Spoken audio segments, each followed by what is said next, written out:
সহিহ বুখারী 2311 নম্বর হাদিস, খুব মন দিয়ে শুনেন।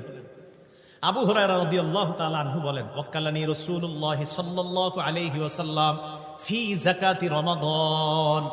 আল্লাহ নবী আমাকে রমজান মাসের যাকাতের মাল পাহারা দেওয়ার জন্য আমাকে নিযুক্ত করলেন, পাহারাদার বানাইলেন।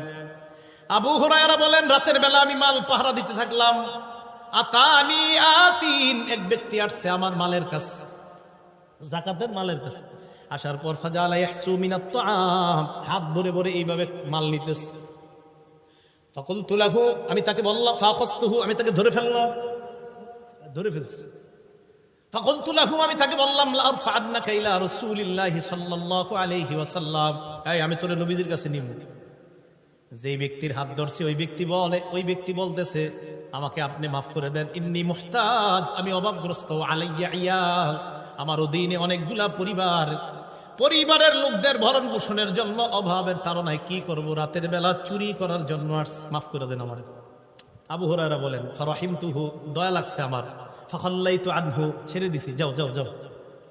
সকালবেলা নবীজির কাছে আবু হুরায়রা আসার আগে আল্লাহ পাক ওহীর মাধ্যমে রাতের ঘটনা নবীকে আল্লাহ জানায়া দিচ্ছে। আবু হুরায়রা নবীর সামনে আসার পর আল্লাহ নবী বললেন, মা ফাআলা আসিরুকাল বারিহাতা ইয়া আবু হুরায়রা, আবু হুরায়রা, গত রাত্রে যাকে তুমি আটক করছিলে ওই আটক কিন্তু বন্দির কি খবর? হুজুর আপনি কেমনে জানলেন? সুবহানাল্লাহ, আল্লাহ জানাই দিছে আমারে। তো কি অবস্থা বলো, বন্দি কই আনছো? ইয়া রাসূলুল্লাহ, শাকা ইলাইয়া হাজাতান শাদীদাতান, প্রচন্ড অভাব পেশ করছে আমার কাছে। ওয়া ইয়ালান, বলছে তার পরিবারের লোক আছে অনেক। ফারাহিমতুহু, দয়া করছি হুজুর, ফাখাল্লাইতু সাবিলাহু, তাকে আমি ছেড়ে দিছি।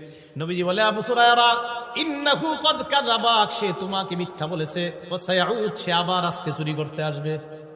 নবীজি কয়, আবু হুরায়রা কি কোন হুজুর? কয় হ্যাঁ। আবু হুরায়রা কয়, ফারাসাতুহু, পরের দিন আমি অপেক্ষা মানে কি? ধরার, আয় আজকে আয়। কেন? খালি কওলি রাসূলিল্লাহি ইন্নাহু সায়াউদ, যেহেতু আমার নবী বলছে আজকে আসবে, আমি নিশ্চিত চোর আজকে আসবে, আমি ধরার জন্য বসে রয়েছি। চোর সাহেব আসছে দ্বিতীয় দিন, এটা সহিহ বুখারী 2311 নম্বর হাদিস। তা আসার পর আবু হুরায়রা বলেন, আবার ওই ব্যক্তি খাবার নিতেছে, নেওয়ার পর আমি তাকে ধরার পর বললাম, লা আরফা'নাকা ইলা রাসূলিল্লাহ, আমি তোমাকে আল্লাহ নবীর কাছে নিব। দ্বিতীয় দিনও বলতেছে, ভাই আমার অনেক অভাব অনটন, লি হাজাতুন শাদীদা ওয়া আলাইয়া ইয়াল, আমি অভাবগ্রস্ত, ক্ষুধার যন্ত্রণায় আজকেও চুরি করতে আসছি, আমারে মাফ করো। আবু হুরায়রা বলেন, দ্বিতীয় দিনও আমার মায়া লাগছে, মাফ করে দিলাম। পরের দিন সকাল, ফালাম্মা আসবাহতু, নবীজির কাছে সকালবেলা আসার পর আল্লাহ নবী বললেন, মা ফাআলা আসিরুকা ইয়া আবা হুরায়রা, মা ফাআলা আসিরুকাল বারিহা, গত রাতে তোমার বন্দির কি খবর? হুজুরিরাও জানেন, কালকে আসছে। হ্যাঁ, কি বলছে? হুজুর গতকালকে যা বলছে আজকেও তা বলছে। আবু হুরায়রাকে নবী বললেন, ইন্নাহু ক্বাদ কাযাবাক, চোর তোমাকে মিথ্যা বলছে, ইন্নাহু সায়াউদ, সে আজকে আবার আসবে। কয়দিন হলো চুরি? আপনারা বলতে হবে, ওলামারা না, ওলামারা ছাড়া অন্যরা, সাধারণ জনগণ বলেন, কয়দিন চুরি হইল? কয়দিন? 2 দিন। ওলামারা তো জানে, আপনারা বলবেন। সাধারণ পাবলিক বললে কি হবে? মিয়া চা স্টলের সামনে বসে এইগুলো আলোচনা করেন, আপনারা খালি গীবত করেন চা স্টলের সামনে বসে। এই হাদিস একজন আরেকজনের শোনান, তাই তো সব হয়ে যায়। আল্লাহ নবী বললেন, তৃতীয় দিন আবার আসবে চোর। আবু হুরায়রা বলেন, রাসাতুহু সালিসা, আজকে আমি ভালোভাবে বসে আছি, আজকে আর সারাসারি নাই, পুরা রেডি। চোর আসছে, আসার পর তাকে ধরলাম, ধরে কি কই দেখেন? আবু হুরায়রা কইতেছে, কয় শোনো, আজকে হইল 3 বারের তৃতীয়বার, কইতেছে আজকে আর সারাসারি নাই, নিমই তোমার নবীজির কাছে। এবার চোর কয়, ও আল্লিমকা দানি, ও আল্লিমকা কালিমাত, আমাকে ছেড়ে দাও, আমি তোমারে এমন কিছু শিখাই দেই যে আমলগুলা যদি তুমি করো, লা ইয়াজাল আলাইকা মিনাল্লাহি হাফিজ, এই আমলটা যদি তুমি করো, আল্লাহর পক্ষ থেকে একজন সংরক্ষণকারী ফেরেশতা তোমাকে সংরক্ষণ করবে। চোর আবু হুরায়রারে কয়, একজন সংরক্ষণকারী আল্লাহর পক্ষ থেকে তোমাকে সংরক্ষণ করবে। আবু হুরায়রা সর্বনাশ, কি কয়? এই হাদিসের মধ্যে আসছে ওয়াকানু আহরাসা, এই হাদিসে আসছে ওয়াকানু আহরাসা, সাহাবায়ে কেরাম ছিলেন নতুন কোন আমল ইলম জানলে ওই আমল জানার প্রতি সাহাবায়ে কেরামের খুব আগ্রহ ছিলেন।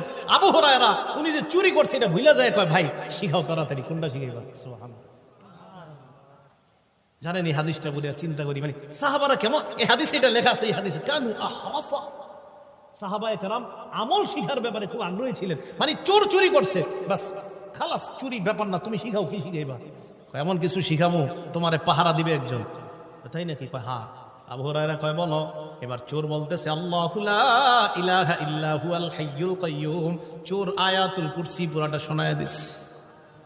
এবার চোর আবু হুরায়রাকে বলে ইদা আওয়াইতা ইলা ফিরাশিকা, যখন তুমি তোমার বিছানায় যাও, ফাকরা আয়াতুল কুরসি, তুমি এই আয়াতুল কুরসিটা পড়ো। বিছানায় যাইবা, আয়াতুল কুরসি পড়বা, সারা রাত আর টেনশনের প্রয়োজন নাই, আল্লাহ তোমাকে হেফাজত করবেন। এই জায়গা আবার একটা বিষয়, হুজুর ঠিক আছে আয়াতুল কুরসি পড়ে দরজাটা খোলা রাখুন, এটার নাম তাওয়াক্কুল না। এক হাদিস হইছে, তাহলে আবার আরেকটা হাদিস কইতে হবে। এক সাহাবা নবীজির কাছে আসছে, আসার পর কয় ইয়া রাসূলুল্লাহ, আমি আমার ঘোড়ার বাঁধন, ওটের বাঁধন ছেড়ে দিয়া আমি তাওয়াক্কুল করবো যে আমার বাঁধন কোথাও, আমার ওট কোথাও যাবে না, আমার ঘোড়া কোথাও যাবে না, আল্লাহ হেফাজত করবে। হুজুর এটা কি তাওয়াক্কুল? নবীজি কয় না, বাঁধবা, বাঁধার পরে আল্লাহর উপরে তাওয়াক্কুল করবা, ইনশাআল্লাহ আমার ঘোড়া ওট কোথাও যাবে না, এটার নাম তাওয়াক্কুল। কথা মনে বুঝেন নাই? বাঁধবা মানে প্রস্তুতি নিবা, তুমি তোমার পক্ষ থেকে সব চেষ্টা করবা, হ্যাঁ আমি আল্লাহর উপরে ভরসা করতেছি। দরজা লাগাইতে হবে, আয়াতুল কুরসি পড়তে হবে, ইনশাআল্লাহ আল্লাহ আমাকে হেফাজত করবে। তাওয়াক্কুলের অর্থ বুঝে আসছে তো সবার? তাওয়াক্কুল মানে কি?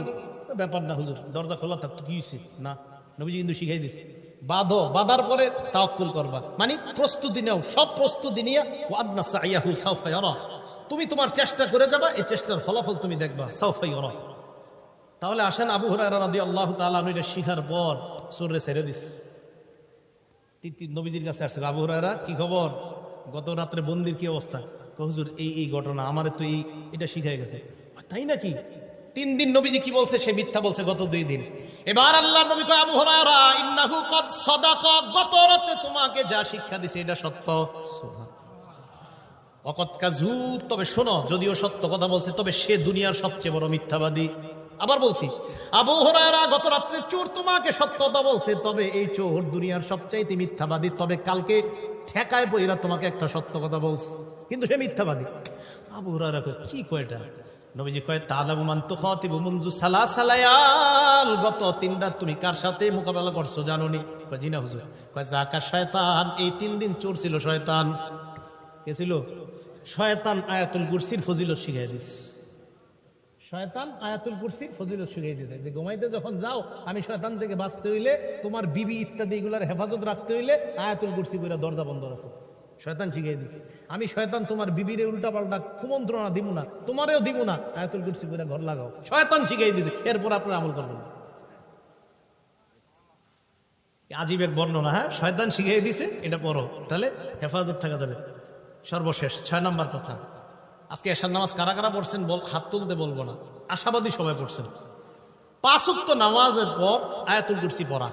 বুলুগুল মারাম নামে একটা হাদিসের কিতাব আছে, এই কিতাবের 97 নম্বর হাদিস।